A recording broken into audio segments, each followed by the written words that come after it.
오늘 하나님께서 우리에게 주시는 말씀은 히브리서 1장 1절에서 3절 말씀입니다. 다 같이 일어나셔서 우리가 겸손한 마음으로 간절한 마음을 가지고 하나님께서 우리에게 주시는 오늘 말씀을 한 목소리로 다 같이 읽도록 하겠습니다. 다 같이 읽겠습니다. 옛적의 선지자들로 여러 부분과 여러 모양으로 우리 조상들에게 말씀하신 하나님이 이 모든 날 마지막에 아들로 우리에게 말씀하셨으니 이 아들을 만유의 후사로 세우시고 또 저로 말미암아 모든 세계를 지으셨느니라. 이는 하나님의 영광의 광채시요 그 본체의 형상이시라.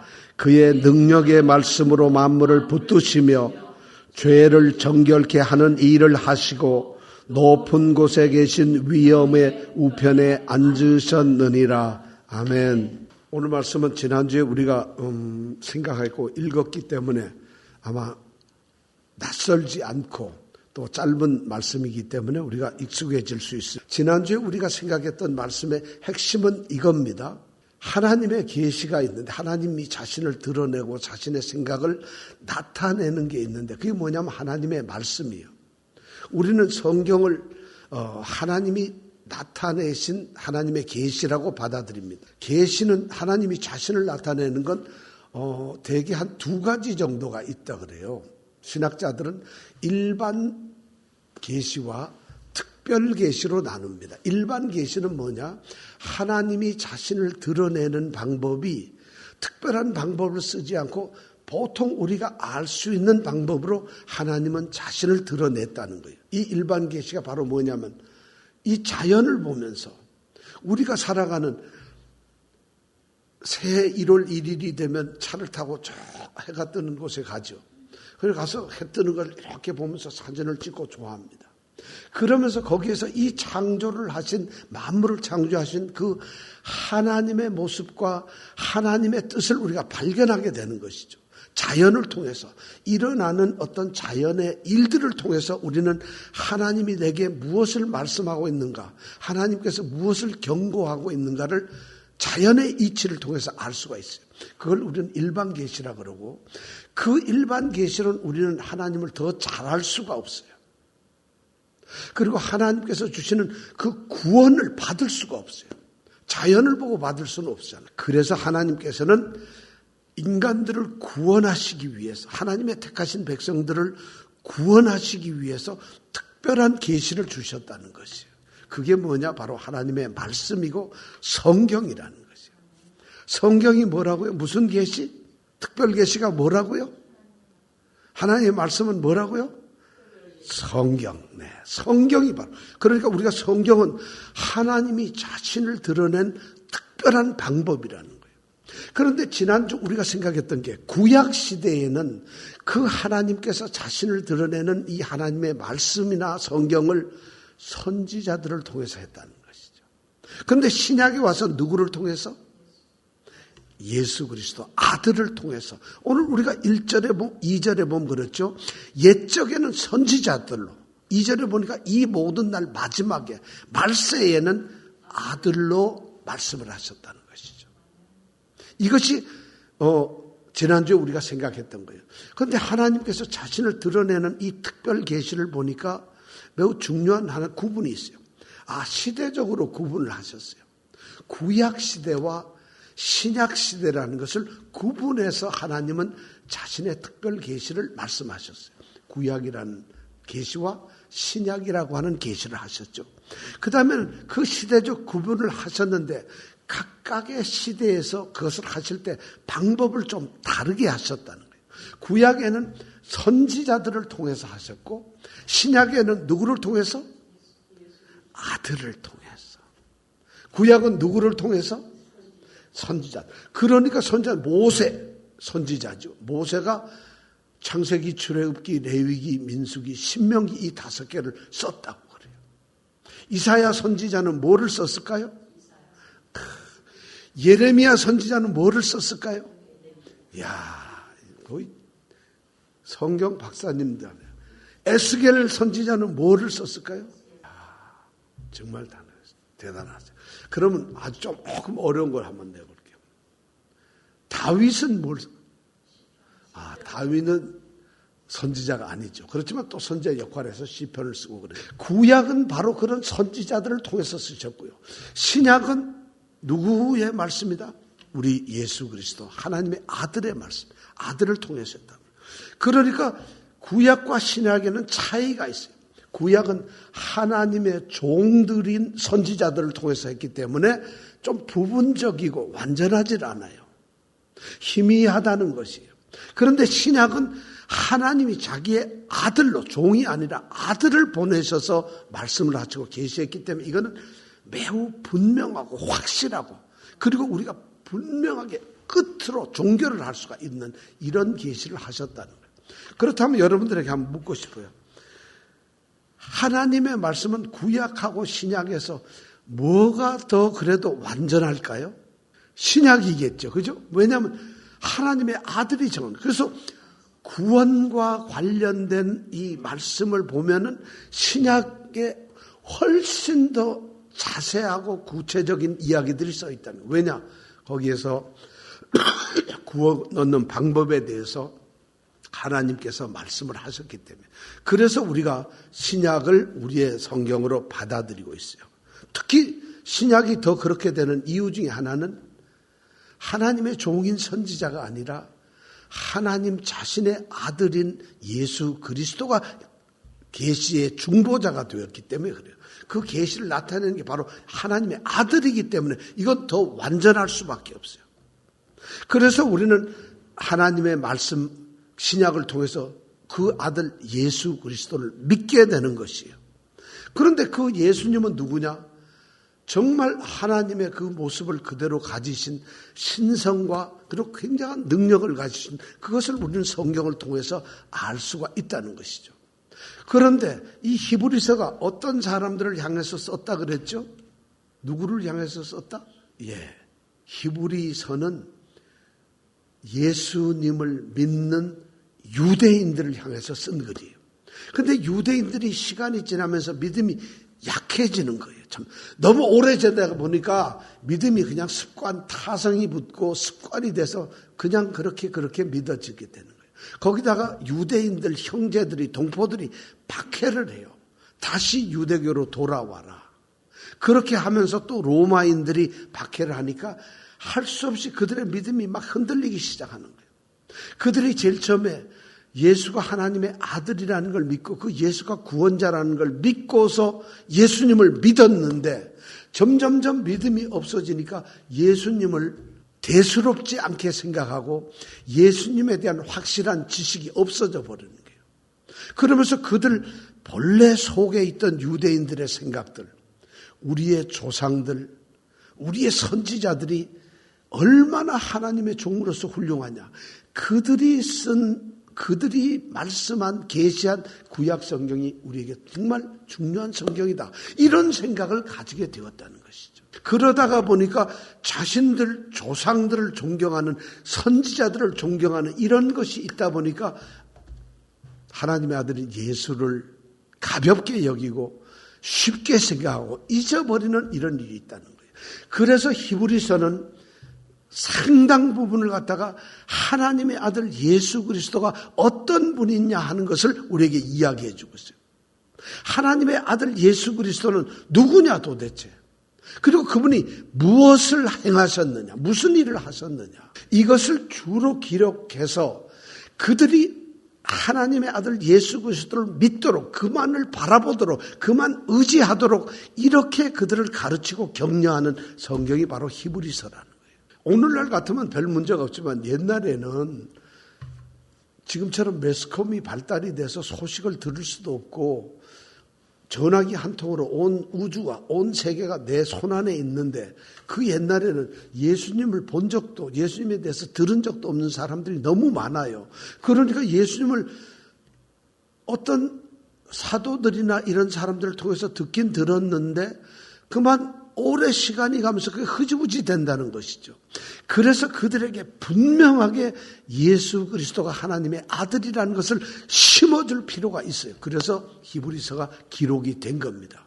그렇다면 오늘날 우리에게 너무나 소중한 말씀이라고. 그래서 어떤 신학자는 신약 성경 중에서도 가장 수준이 높은 성경이 뭐냐? 바로 히브리서라 그래요. 그럼 우리는 굉장히 수준 높은 하나님의 계시를 이제 배우게 된다는 것이죠. 여러분들은 어떠세요? 하나님의 아들 예수 그리스도를 잘 알고 계시나요? 이 히브리서가 써질 때에 그 당시에 예수를 믿던 유대인 그리스도인, 크리스찬들이 믿던 그 하나님의 아들 예수 그리스도의 지식과 오늘 이렇게 성경이, 그 당시에는 성경도 없었던 때잖아요. 근데 오늘처럼 이렇게 성경이 누구에게나 주어지고 하나님의 말씀을 듣는 기회가 누르기만 하면 엄청나게 많은 이런 때에 여러분들이 믿는 하나님의 아들 예수 그리스도를 얼마나 알고 계세요? 하나님의 아들 예수 그리스도가 어떤 분인가요? 과연 나는 그분을 믿는가요? 내가 믿는 하나님의 아들 예수 그리스도는 도대체 누군가요? 그분은 도대체 누군가요? 여러분 그걸 만약 설명하라면은 여러분들의 지금 믿음을 가지고서 뭐라고 설명을 하겠어요? 내가 믿는 하나님의 아들 예수 그리스도는 계속 그걸 설명을 할 수가 있어야 되는 거예요. 왜냐하면 나는 예수를 믿는 크리스찬이니까, 예수를 믿는 사람이니까 내가 믿는 예수 그리스도를 모르면 안 되는 거예요. 모르면서 예수 그리스도를 믿는다는 것은 그거는 이거나 똑같아요.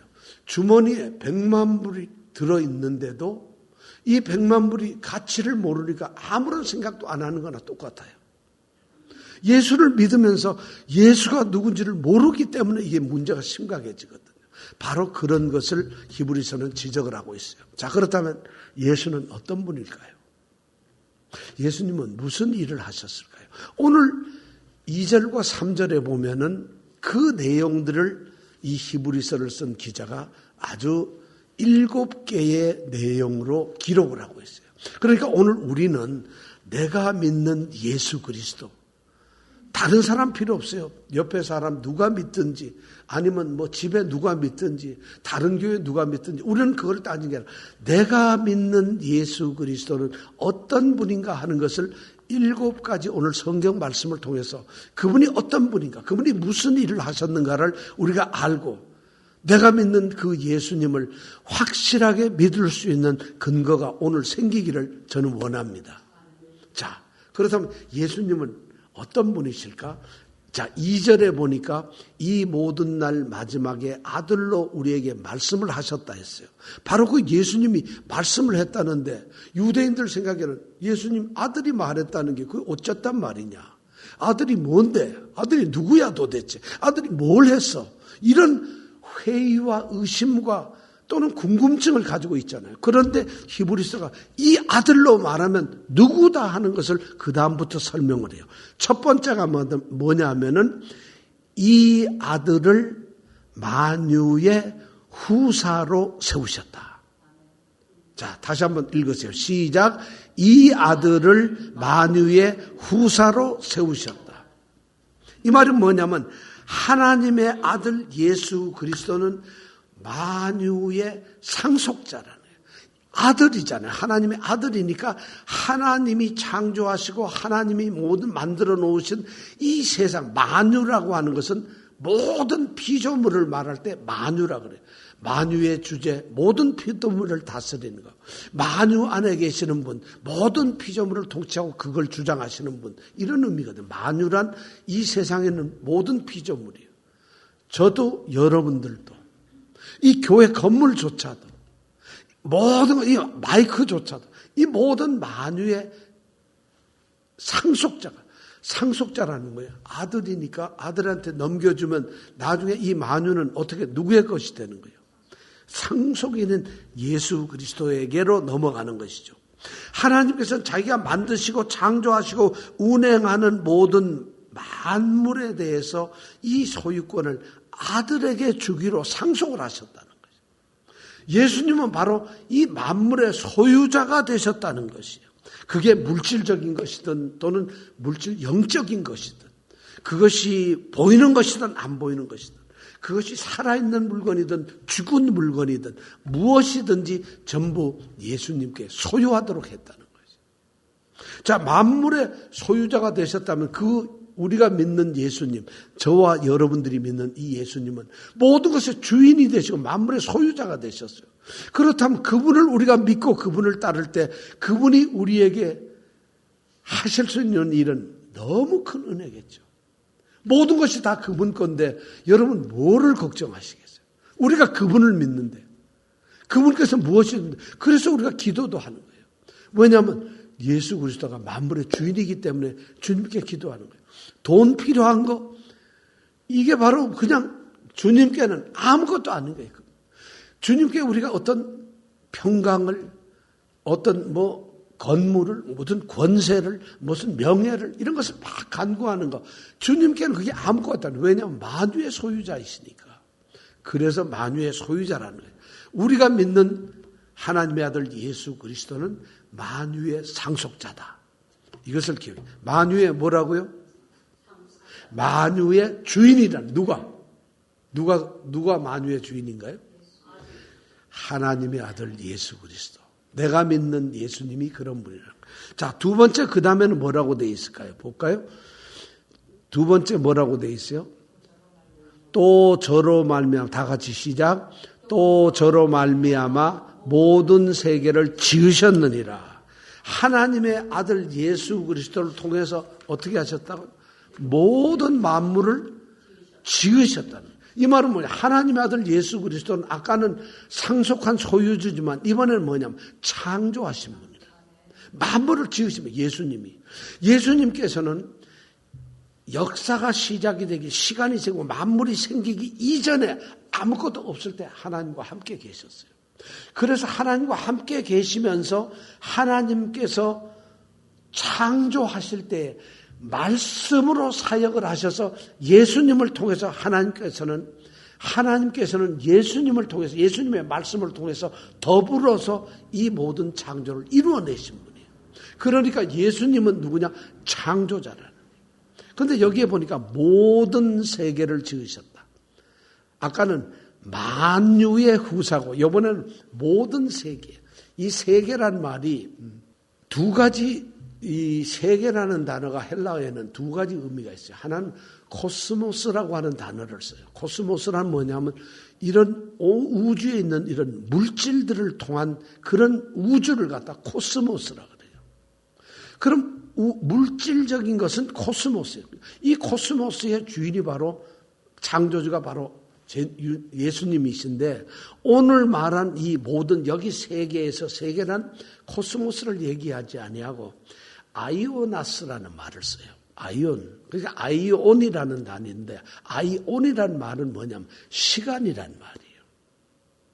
그러니까 옛날부터 오늘까지 세대별로 쭉 내려온 모든 시간들에 있는 모든 것을 창조하신 분이 바로 모든 세계라는 그 말이 바로 모든 아주 옛날 창조서부터 오늘 바로 이 순간까지의 모든 것을 창조하신 분이 누구냐?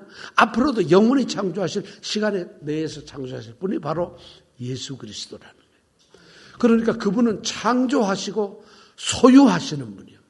저는 여러분들이 예수님을 믿는데 이 만유를 창조하신 분이 바로 내가 믿는 예수님이구나. 그리고 그 모든 것을 직접 소유하고 계시는 분이 예수님이구나. 이것을 여러분들이 믿는 분들이 되시기 바랍니다. 내가 예수를 믿는다는 건 바로 그걸 믿는 거예요. 그냥 선지자들하고 똑같은 이런 수준이 아니에요. 그냥 갈릴리에 오셔가지고 사시다가 33년 만에 십자가에서 죽으신 그런 분을 믿는 것이 아니라 우리가 믿는 예수 그리스도는 모든 세계를 창조하신 분. 만유를 상속받으신 그 예수 그리스도를 믿는 겁니다. 그것이 우리의 신앙의 밑바닥에 있어야 돼. 그래야만 우리 신앙이 견고하게 쓸 수 있어요. 왜냐? 우리가 믿는 그 하나님의 아들 예수 그리스도가 바로 그런 분이라는 것을 우리가 확신할 때 우리는 이 세상에서 정말 담대하고 강해질 수가 있다는 것입니다. 부유해질 수가 있다는 것입니다. 자, 세 번째는 뭘까요? 시작. 이는 하나님의 영광의 광채시다. 세 번째가 3절에 나와요. 이는 하나님의 영광의 광채시다. 이 영광이라고 하는 단어, 영광. 헬라어로는 독사라 그러는데 독사라고 하는 표현. 영광이 뭐라고요? 독사를 뭐라고요? 예. 자, 영광은 뭐요? 하나님의 영광은 하나님의 독사예요. 보통 하나님의 영광이라 그러면 여러분 그런 말, 우리는 하나님의 영광을 위해서 하나님의 영광 얼마나 우리가 말을 잘해요. 그런데 여기서 말하는 하나님의 영광의 광채라는 거예요. 누가? 하나님의 아들 예수 그리스도가. 그렇다면 이 말이 무슨 말일까요? 야, 이거 쉬운 말인 것 같은데도 어려워요. 굉장히 어려운 말. 하나님의 아들 예수 그리스도는 하나님의 영광의 광채시다. 우리 집사님이 한번 설명해 주실래요? 하나님의 영광의 광채신 예수님. 여러분 뭐가 딱 떠오르세요? 하나도 안 떠올라요. 솔직한 얘기로. 뭔 말? 하나님의 영광의 광채가 예수님이야? 뭐 별로 떠오르는 게 없어요. 하여튼 뭔가 광 막 나오는데 뭔가 영광, 광채, 광광 나오니까 광이 두 개인가? 그래서 하여튼 뭐 이거 뭔가 있는 것 같은데 하나님의 영광이란 말은 뭐냐면 이런 의미예요. 하나님의 임재하심이에요. 그럼 이곳에 하나님의 영광이 계십니다. 이러면 그건 뭘까요? 하나님 이곳에 임재하셨다. 그런데 좀 더 우리가 구체적으로 이걸 만약에 쉽게 이해하려면 하나님의 영광이란 하나님의 모습, 하나님의 얼굴이란 말로 바꿀 수가 있어요. 하나님의 영광을 높인다는 건 하나님의 얼굴을 높여드리는 거예요. 자, 이곳에 하나님의 영광이 임하셨다는 얘기는 하나님께서 직접 이곳에 임재하셨다, 나타나셨다는 거예요. 바로 하나님의 영광의 강체란 뭐냐? 하나님이 이 땅에 나오셔서 비추시는, 빛을 봐서 비추시는 분이 예수님이라는 거예요. 하나님이 이 땅에 오셨는데 오셨다는 것을 드러내는 그 빛을 비추시는 분이 바로 예수님이라는 거예요. 그러니까 예수님을 통해서 우리는 하나님을 볼 수가 있고 하나님을 알 수가 있는 것이죠. 우리 믿는 자들은 특별히 바로 하나님의 영광을 통해서 예수님을 통해서 하나님의 임재와 영광과 하나님의 속성과 힘과 능력과 지혜와 모든 것을 주님을 통해서 알 수가 있다는 거예요. 그래서 그분은 하나님의 임재를 막 비춰내시, 빛을 발하시는 분이에요. 그러면 우리가 지금 믿는 예수님은 그냥 보통 분이 아니세요. 창조주이시고 소유하신 분인데, 그런데 하나님을 막 드러내시는 분이에요. 하나님을 나타내시는 분이에요. 그리고 그 다음 네 번째로 들어가 볼까요? 네 번째는 뭐라고 되어 있어요? 시작. 그 본체의 형상이시라. 다시 한번 시작. 그 본체의 형상이시라. 하나님의 아들 예수 그리스도는 그 본체의 형상. 여기서 그는 하나님을 말해요. 하나님의 본체의 형상이다. 본체란 말은 하나님의 실제 모습, 실체를 말하는 거예요. 근데 형상이란 말은 무슨 뜻이냐면 도장이란 말. 도장이란 말이에요. 그러니까 우리가 무슨 일을 할 때 막 새겨가지고 어떤 인장처럼 이렇게 막 새겨서 딱 찍으면 그거하고 똑같이 나오잖아요. 바로 예수님은 누구냐? 하나님 자신이라는 거예요. 본체의 형상이란 말은 하나님의 모습을 드러내는 분인 줄 알았더니 더 정확하게 나가면 하나님 자신이라는 거예요. 하나님의 이 본체의 영광이란 말은 그거예요. 자, 여기까지가 우리가 믿는 예수 그리스도예요. 그럼 우리는 예수님을 누구한테 전할 때 그렇게 얘기를 해야 돼요. 예수님을 그렇게 알고 있어야 돼요. 이런 믿음이 만약에 예수님을 이렇게 모르고서 믿었다 그러면은 믿음이 없어진 유대인 그리스도인이나 별로 차이가 하나도 없어요. 그런데 실제로 예수님에 대한 이런 확실한 지식과 예수님에 대한 확신을 우리가 갖지 못하면서 습관적으로 신앙생활을 해요. 어떤 목사님의 설교를 들었는데 재미난 얘기를 했어요. 여러분, 이런 얘기가 있어요. 저기 한국 시골에 어떤 할머니가 계시는데 교회를 수십 년을 다니셨어요.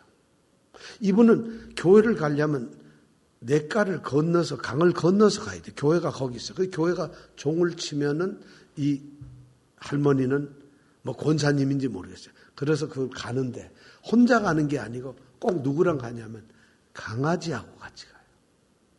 강아지하고 간다는 거예요. 그래서 강아지하고 꼭 교회 종이 시골에서 왜 치잖아요. 그럼 꼭 강아지하고 같이 이렇게 가서 교회를 가고 그리고 와요. 그것을 수십 년간을 그랬다는 거예요. 그러다가 어느 날 이 권사님이 몸이 안 좋아서 아파요. 움직일 수가 없게 됐어요. 교회를 가야 되는데 못 가요. 근데 교회 종은 땡땡 쳐요. 그럼 누가 교회를 갔을까요? 강아지만 교회를 가는 거예요. 왜냐하면 강아지는 교회 종소리 들으면 아무 생각도 없이 습관적으로 저기 가야 되는 거로구나. 강아지는 그렇게 교회를 다녔던 거예요. 권사님도 어쩌면 그랬을 거예요. 이게 습관적인 신앙을 가졌던 사람들이에요. 그러니까 이런 신앙을 보고 그 목사님은 뭐냐면 개 같은 신앙이라는 거예요. 종소리 들리면은 아무 생각 없이 뛰어가는 강아지처럼 그런 신앙생활을 하는 사람들은 그냥 교회 습관적으로 주일이면 그냥 교회 가는 거예요. 교회 요새 성경도 안 들고 다니니까 얼마나 편한지 몰라. 그래서 교회 가서 그냥 앉아가지고 탁 이거. 그걸 끝나면 집에 개 같은 신앙, 개와 같은 신앙 이래야 되겠죠. 그런데 그나마도 개만도 못한 신앙을 가진 사람도 있다. 교회를 안 간다 이게 어떤 사람. 개만도 못한 신앙을 가지고 있다. 그런 얘기를 하는데 지금 우리가 예수를 믿는 것이 예수님에 대한 확실한 지식과 예수님에 대한 확실한 우리가 알미 없으면은 바로 그런 신앙을 하고 있는 거예요. 주여 그러는데 그 내가 주여 하고 외치는 그 주님 어떤 분이세요? 여러분 주여 제가 통성기도 할 때 주여 삼창하자 그러는데 주여 막 소리 지를 때 저는 그분들이 과연 주를 얼마나 알고 주여 하는지 내가 기도하는 지금 메어 달리고 내가 간구하며 나의 모든 것을 호소하고 그리고 응답해 주실 줄로 알고 믿는 그분을 주님이라고 지금 부르고 있는데 그 주님에 대해서 몰라요. 희미하게 알고 있어요. 그러면 주여 얘기를 하면 내가 간구하는 것이 얼마나 내게 응답될 거란 확신이 있겠습니까? 확신이 있을까요, 과연? 그런데 그분이 바로 하나님의 영광의 광채고 그분이 다름 아닌 하나님 자신인데 천지를 창조하셨던 분이고 그 천지 창조한 그것을 소유하고 계시는 분, 상속자다. 내가 지금 그분한테 주여 하고 있다는 거예요. 지금 그 얘기를 여기서 쓰고 있다는 거예요. 저는 여러분들이 이런 신앙을 회복하시기를 원합니다. 주님을 아는 신앙을. 자, 그 다음에 이제 중요한 말씀이 나와요. 그 다음은 또 어떤 분일까요? 다섯 번째. 그 주님은 어떤 분일까요? 시작. 예, 이 2절, 3절에 있는 말씀 한 절 한 절이 굉장히 소중한 말씀이에요. 전부가 의미 있어요. 그 능력, 그의 능력의 말씀으로 만물을 붙드시는 분. 능력의 말씀. 만물을 붙드신다. 여기 붙드신다는 말은 만물을 이끌어 인도하여 가시는 분이란 말이에요. 그러니까 이걸 어려운 신학 용어로 한다면 섭리를, 하나님이 섭리하죠. 주님께서 이 만물을 섭리하고 계신다. 뭘로 섭리를 하실까요? 능력의 말씀으로.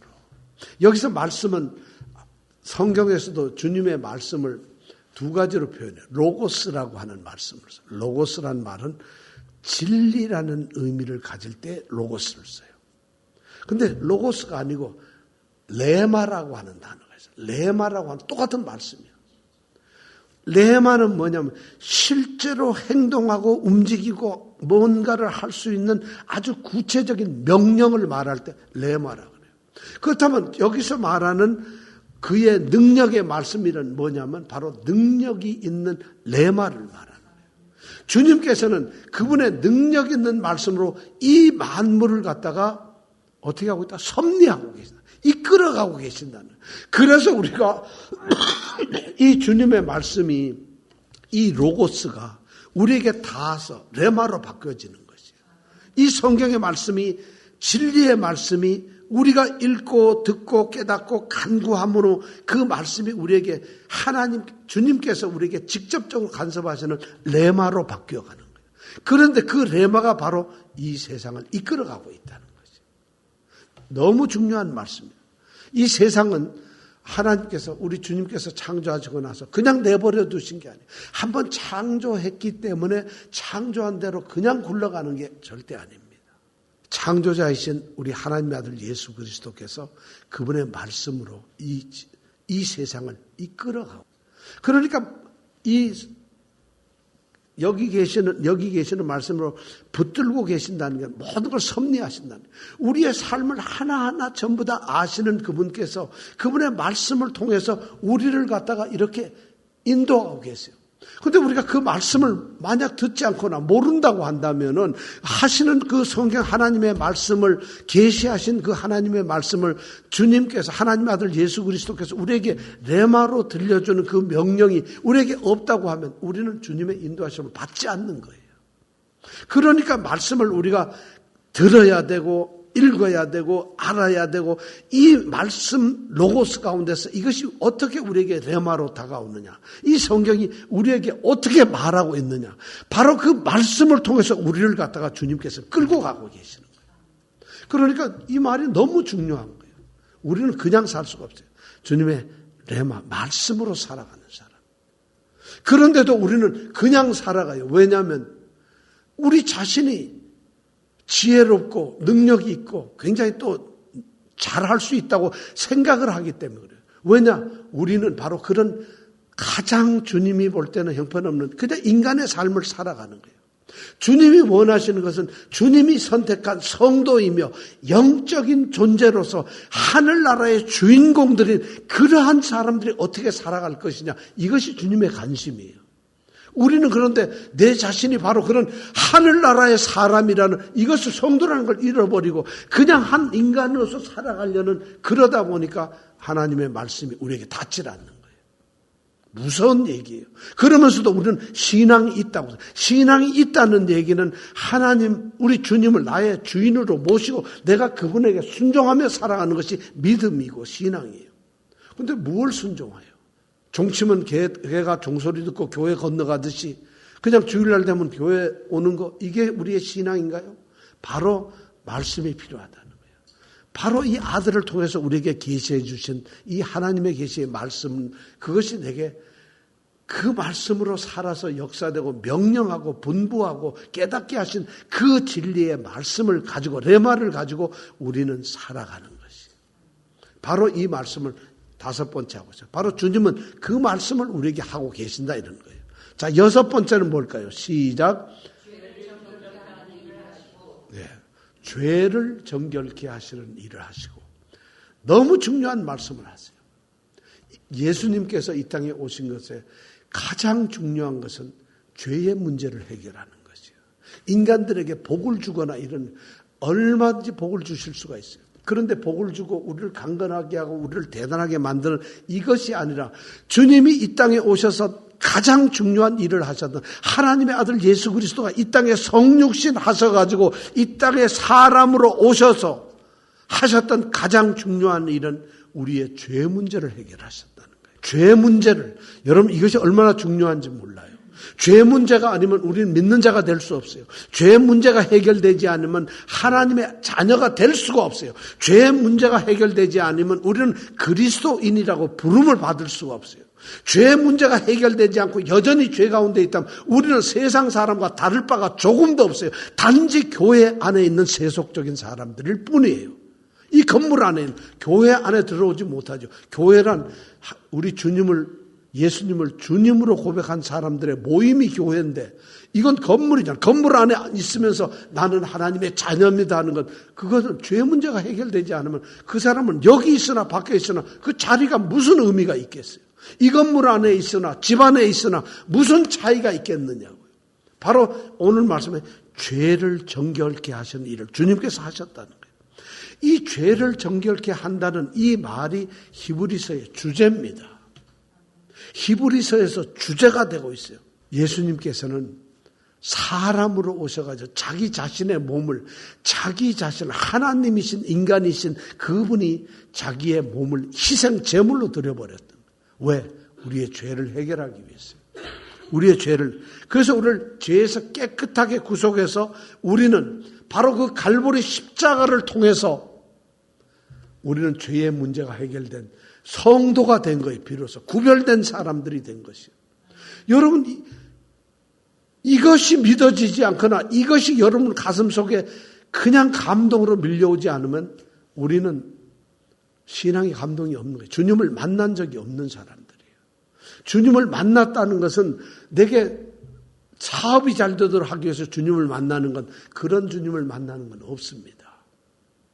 주님을 만나서 우리가 주님이 나의 주님이 되고 우리의 죄 문제가 해결되어서 주님의 자녀가 되었을 때, 주님의 사람이 되었을 때 비로소 그런 일들이 일어나는 것이지 그렇지가 않아요. 그런데 바로 갈보리 십자가에서 내가 그리스도와 함께 십자가에 못 박히고 내 안에 그리스도가 사는 이런 신앙의 삶을 살게 되었다는 것이죠. 바로 하나님의 아들 예수 그리스도는 우리의 구원자라는 거예요. 우리의 구속주라는 것. 이 말을 기억하셔야 돼요. 하나님의 아들 예수 그리스도는 나의 구원자이십니다. 나의 죄 문제를 해결하시고 정말 나를 하나님의 자녀로 만들어주신 분이라는 거예요. 놀랍지게도 옛 언약인 구약에서 보면은 선지자들이 말한 구약에는 무엇을 얘기하고 있는지 알아요? 이것을 행하라. 이것을 행하라 해요. 그런데 신약에서 하나님의 아들 예수 그리스도가 행한 모든 일에 대해서는 구원을 위해서는 뭘 하라는지 알아요? 이것을 행하라가 아니에요. 이것을 믿으라 해요. 이것을 믿으라 해요. 그래서 우리는 예수 그리스도를 믿는 자들이 되는 것이에요. 그 믿는 자들이라는 것은 뭐냐? 그분을 하나님의 아들로서 나의 주인으로서 우리가 그대로 받아들이고 섬기고 순종을 하면서 살아가는 것이에요. 왜냐하면 그분은 그분의 능력의 말씀으로 이 세상을 끌고 가시고 붙들고 계시기 때문에. 자, 죄를 정결케 하시는 분이고. 자, 마지막에 그분은 뭘 하고 계실까요? 시작. 다시 한번 시작. 자, 높은 곳이라는 건 어딜까요? 하늘이죠. 높은 곳이 하늘보다 어디 있어요? 위엄은 뭘까요? 아주 장엄함을 말해요. 위엄, 아주 웅장하고 장엄해요. 높은 곳에 앉으신 위엄, 높은 곳에 계신 위엄, 이건 누굴까요? 하나님이에요. 하나님. 높은 곳에 계신 위엄, 이것이 바로 하나님을 표현하는 또 다른 방법이에요. 높은 곳에 계신 위엄께 기도합니다. 이러면 누구한테 기도하는 거라고요? 하나님께 기도하는 거예요. 성경은 그래서 이렇게 높은 곳에 계신 위엄이라는 표현을 가지고 하나님을 이 히브리서는 얘기하고 있어요. 그런데 이 높은 곳에 계신 그 하나님 위엄에 어디에 앉으셨다고요? 오른편에 앉으셨어요. 왼편에 앉았어요? 오른편에 앉았어요? 하나님이 이러고 계시면 이쪽에 앉았을까요? 이쪽에 앉았을까요? 이쪽? 하나님의 오른편에 앉아 계세요, 주님. 오른편이란 말은, 오른손이란 말은 권능과 능력과 지혜와 힘과 명예와 모든 것을 가지고 있는 것이 바로 오른쪽이에요. 오른편에 앉으셨다는 얘기는 하나님께서 그를 완전히 지극히 높여 모든 이름 위에 뛰어나게 하셨다는 것이에요. 바로 예수 그리스도, 하나님의 아들 예수 그리스도는 하나님 온 우주의 통치자라는 것이에요. 그분이 이 세상을 다스리는데 우리는 세상, 미국을 다스리는 트럼프한테 우리가 패티션을 하는 게 아니잖아요. 한국을 다스리는 이모 대통령한테 우리가 그렇게 하는 게 아니잖아요. 이 온 우주의 통치자이신 하나님 우편에 계신 예수 그리스도께. 근데 그분이 우리의 기도를 드시고 우리를 위해서 간구를 하신단 말이에요. 거기에서 우리가 기도하면 그 주님께서는 바로 하나님 우편에 계신 모든 것을 하실 수 있는 분이 하나님께 우리를 대신해서 간구해 주신다는 거예요. 그리고 그날이 오면 그분이 친히 통치자로서 오셔가지고 우리를 하나님의 나라로 데리고 갈 거라는 거예요. 우리가 믿고 우리가 간구하는 예수 그리스도 하나님의 아들이 바로 그런 분이라는 것이. 이 7가지를 여러분들이 기억을 하셔야 돼요. 여러분들이 내가 믿는 예수 그리스도를 분명히 이걸 알고 있을 때, 이런 확신과 이런 밑바닥에 쌓여진 우리의 믿음이 있을 때 비로소 우리의 믿음이 흔들리지 않는 예수 그리스도를 믿는 믿음이 된다는 것이에요. 우리는 그런 예수를 한 번도 믿어본 적이 없는 것 같이 믿음 생활을 하고 있어요. 그런 분한테 지금 예배를 드리고 이 자리에 와서 예수 사랑해요. 마음과 온 정성을 다해서 찬송을 부르는데 그러고 나서 금방 잠이 와요. 그리고 금방 딴 생각을 막 해요. 근데 우리는 예배를 한다 그래요. 그분을 예배한다면서. 이게 불가능한 거죠. 바로 믿음이 연약해지고 흔들리는 유대인 그리스도를 향해서 히브리서 기자는 지금 얘기를 하고 있어요. 당신들이 믿었던, 당신들이 붙들었던 하나님의 아들 예수 그리스도가 누군 줄 아느냐, 너희들이. 하나님의 아들 예수 그리스도가 누군 줄 아냐. 너희들이 말한 모세, 너희들이 말한 이사야 선지자, 그게 아니라는 것이에요. 너희들이 믿었던 분은 바로 하나님의 아들 예수 그리스도. 그분은 하나님 바로 자신이고 하나님 이 온 땅을 창조하신 창조주이시고 우리를 구원해내는 유일한 구원자이신 분이 그분이라는 것이에요. 그분이 하나님을 이 땅에 완전히 드러내기 위해서 오신 분이라는 것이에요. 그분 외에는 구원의 길이 없다는 것이에요. 그분만 유일하신 구원의 길이라는 것이에요. 하나님께 나아갈 수 있는 길이요 진리요 생명이라는 것이에요. 그분을 바로 우리가 묻는 것이에요. 오늘 이 히브리서 1절부터 3절까지 말씀을 통해서 우리의 신앙의 기준이나 가치가 달라지길 원합니다.